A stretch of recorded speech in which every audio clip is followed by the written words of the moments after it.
ओम श्री गणेशाय नमः। जय श्रीमन नारायण। जय आदिशक्ति माता।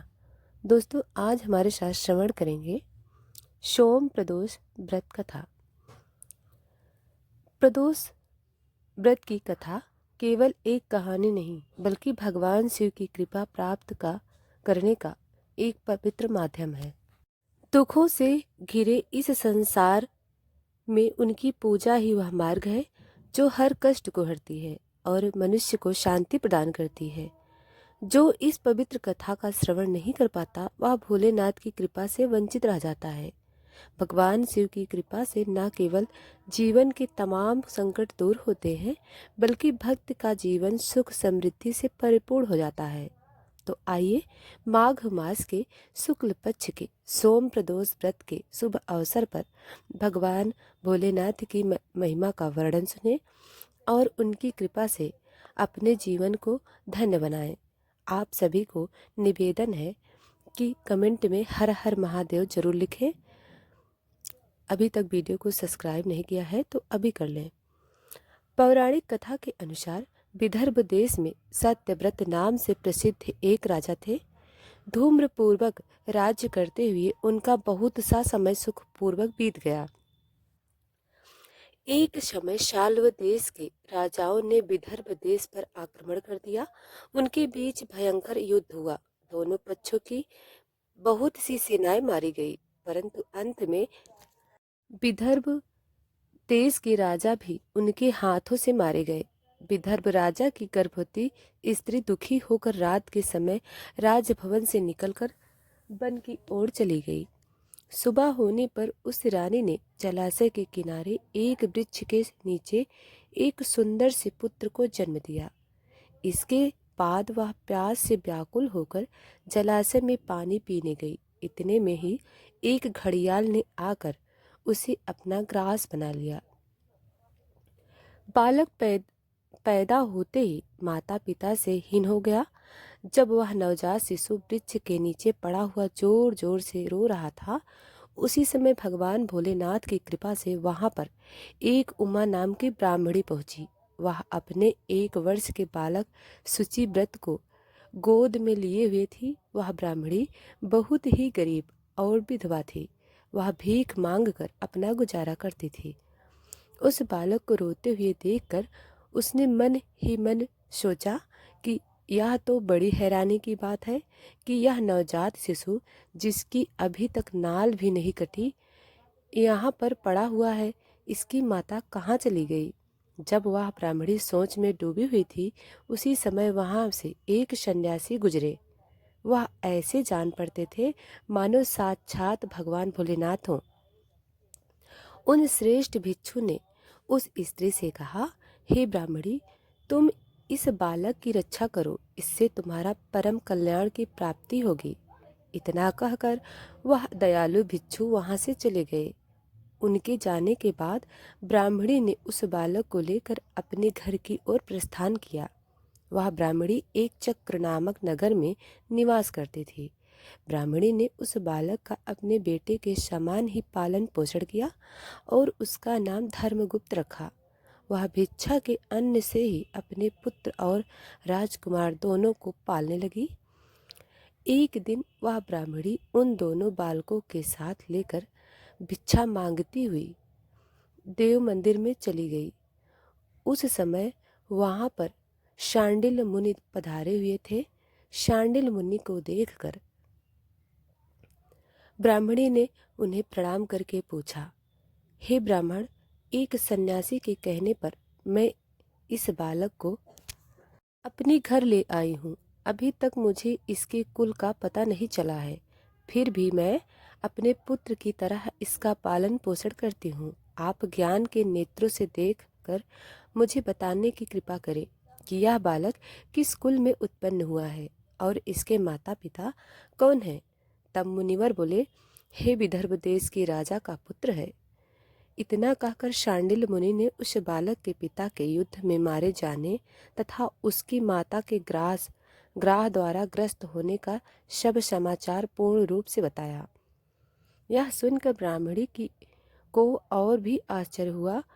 फिर उसने प्रश्न किया, हे महामुनि, वह राजा सभी भोगों को छोड़कर युद्ध में क्यों मारे गए? इस बालक को यह दृढ़ता कैसे प्राप्त हुई? यह अपने राज्य को कैसे प्राप्त करेगा? या तो मेरे पुत्र की तरह भिक्षा के अन्न से ही जीवन निर्वाह करता है। इसकी दरिद्रता के निवारण का क्या उपाय है? तब शांडिल्य मुनि बोले, इस राजकुमार के पिता विदर्भ राज पूर्व जन्म में पांड्या देश के राजा थे। एक दिन प्रदोष काल में राजा बड़ी भक्ति भाव से त्रिलोकीनाथ महादेव की आराधना में मग्न थे। उसी समय उसके नगर में बड़ा भारी कोलाहल मचा। उस शोर को सुनकर राजा ने बीच में ही भगवान शंकर की पूजा छोड़ दिया और राजभवन से बाहर निकल गए। इसी समय राजा का मंत्री शत्रु को पकड़कर उनके समीप ले आया। वह शत्रु पांड्या राज्य का सामंत था। उसे देखते ही राजा ने क्रोध पूर्वक उसका मस्तक कटवा दिया। शिव पूजा को छोड़कर नियम को समाप्त किए बिना ही राजा ने रात में भोजन भी कर लिया। इसी प्रकार राजकुमार भी प्रदोष काल में भगवान शिव की पूजा किए बिना ही भोजन करके सो गया। वहीं राजा अगले जन्म में विदर्भ राज हुआ। शिव पूजा में विघ्न होने के कारण शत्रुओं ने उसे सुख भोग के बीच में ही मार डाला। पूर्व जन्म में जो उसका पुत्र था, इस जन्म में भी राजा का वही पुत्र है। भगवान शिव की पूजा का उल्लंघन करने के कारण यह दरिद्रता को प्राप्त हुआ है। इसकी माता ने पूर्व जन्म में छल से अपनी सौत को मार डाला। उस महान पाप के कारण ही वह इस जन्म में ग्राम के द्वारा मारी गई। हे ब्राह्मणी, तुम्हारा पुत्र पूर्व जन्म में भी एक ब्राह्मण था।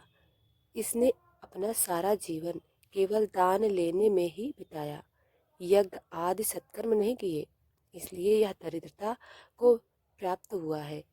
उस दोष के निवारण के लिए अब यह भगवान भोलेनाथ की शरण में जाए। यदि यह दोनों बालक प्रदोष के दिन भगवान भोलेनाथ का पूजन करते रहे तो वर्ष भर के भीतर ही इनकी दरिद्रता का नाश होगा और राज्य सुख की प्राप्ति होगी। इस प्रकार शरण में आई हुई ब्राह्मणी को मधुर वचनों द्वारा आश्वासन देकर शांडिल्य मुनि ने उनके दोनों बालकों को भगवान भोलेनाथ की आराधना करने का मंत्र का उपदेश दिया। उसके बाद ब्राह्मणी अपने दोनों बालकों को लेकर वहां से चली गई। 4 मास बाद एक दिन ब्राह्मण का पुत्र नदी में स्नान करने गया। वहां उसे धन से भरा हुआ एक घड़ा मिला, जिसे लेकर वह अपनी माँ के पास गया। माँ धन से भरे हुए घड़े को देखकर खुश हो गई और उसने कहा, इसे अपने भाई के साथ आधा आधा बांट लो। मगर धर्मगुप्त ने इस धन में हिस्सेदारी से मना करते हुए कहा, मैं किसी अन्य के भाग का भागी नहीं हो सकता। प्रत्येक व्यक्ति स्वयं के कर्म का फल भोगता है। इस प्रकार प्रसन्नता पूर्वक भगवान भोलेनाथ की पूजा करते हुए उन दोनों कुमारों का 1 वर्ष व्यतीत हो गया। एक दिन ब्राह्मण का पुत्र और राजकुमार वन में भ्रमण करने गए। मार्ग में उन्होंने देखा अनेक गंधर्व कन्याएं आपस में खेल रही थीं। ब्राह्मण कुमार पर वहीं पर रुक गया और राजकुमार से बोला, हमें इससे आगे नहीं जाना चाहिए। यह गंधर्व कन्याएं हैं, किसी को भी अपनी ओर आकर्षित कर सकती हैं। मगर राजकुमार निडर होकर आगे बढ़ता गया। जब मुख गंधर्व कन्या ने राजकुमार धर्मगुप्त को देखा तो वह उसके प्रति आकर्षित हो गई। उसने अपने सभी सखियों को फूल चुनने के लिए भेज दिया और राजकुमार के पास आने की प्रतीक्षा करने लगी। उसे अकेला देखकर राजकुमार उसके पास गया और उससे बातचीत शुरू की। उसने बताया, मैं विदर्भ देश में राजकुमार हूँ। मेरी पिता माता अब इस संसार में नहीं है और शत्रुओं ने हमारे राज्य पर कब्जा कर लिया है। तब कन्या ने अपना परिचय देते हुए कहा, मैं विदर्भ नामक गंधर्व की पुत्री हूँ। मेरा नाम अशुम है और मैं गायन की प्रवीण हूँ। उसने यह भी कहा, मैं आपसे विवाह करना चाहती हूँ। इतना कहकर उसने अपने मोतियों की माला निकालकर राजकुमार को पहना दी। तब राजकुमार ने पूछा, तुम राजपाट गंवा चुके राजकुमार के साथ कैसे रह पाओगी और अपने माता पिता की अनुमति के बिना तुम मेरे साथ कैसे आ सकती हो? इस पर असुम ने बोला, चाहे जो हो जाए, मैं वही करूंगी जो मैं चाहती हूँ। तुम 2 दिन बाद प्रातःकाल यहाँ आकर मुझसे मिलना। इतना कहकर वह वहां से चली गई। राजकुमार ने वापस आकर ब्राह्मणी और उसके पुत्र को सारी बात बताई। वे दोनों बहुत खुश हुए। 2 दिन बाद राजकुमार पुनः उसी वन में गया। उसने देखा कि असुम अपने पिता के साथ उसकी प्रतीक्षा कर रही है। वह गंधर्व राज ने राजकुमार से कहा, मैं कैलाशपुरी गया था। वहाँ भगवान शिव और माता पार्वती ने मुझे बुलाकर कहा कि मैं धर्मगुप्त नामक राजकुमार राज्य से विहीन होकर भटक रहा है। जाओ और उसका राज्य पुनः प्राप्त करने में उसकी सहायता करो। मैं उनकी आज्ञा के अनुसार अपनी पुत्री असुम का हाथ तुम्हारे हाथों में दे रहा हूँ और राज्य प्राप्त करने में मैं तुम्हारी सहायता करूँगा। मेरी पुत्री 10,000 वर्ष तक तुम्हारे साथ इस पृथ्वी पर रहेगी और जब तुम शिवलोक में जाओगे तब भी वह इसी काया में तुम्हारे साथ ही रहेगी। भगवान शिव के आदेश अनुसार गुप्त और असुम का विवाह हो गया। असुम के पिता ने अपनी गंधर्व सेना भी राजकुमार को दे दी। सेना की सहायता से उसने अपने शत्रुओं को परास्त कर दिया। अपने पिता का खोया हुआ राज्य पुनः प्राप्त कर लिया। अब राजकुमार धर्मगुप्त राजा बन गया। उसने अपने बुरे दिनों में उसे पालने वाली गरीब ब्राह्मणी को राजमाता का दर्जा दिया और शुचि व्रत को अपना छोटा भाई माना। इसी प्रकार नियमित रूप से प्रदोष व्रत करने से ब्राह्मणी, उसके पुत्र शुचिव्रत और राजकुमार धर्मगुप्त को धन धान्य तथा सुख संपत्ति प्राप्त हुई।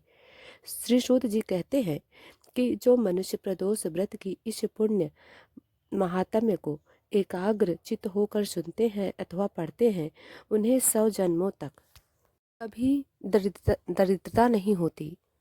इस प्रकार सोम प्रदोष व्रत रखने से अगले पिछले जन्मों के सभी पापों का नाश हो जाता है और सारी मनोकामनाएं भी पूर्ण हो जाती हैं। साथ ही निरोगी काया की प्राप्ति होती है।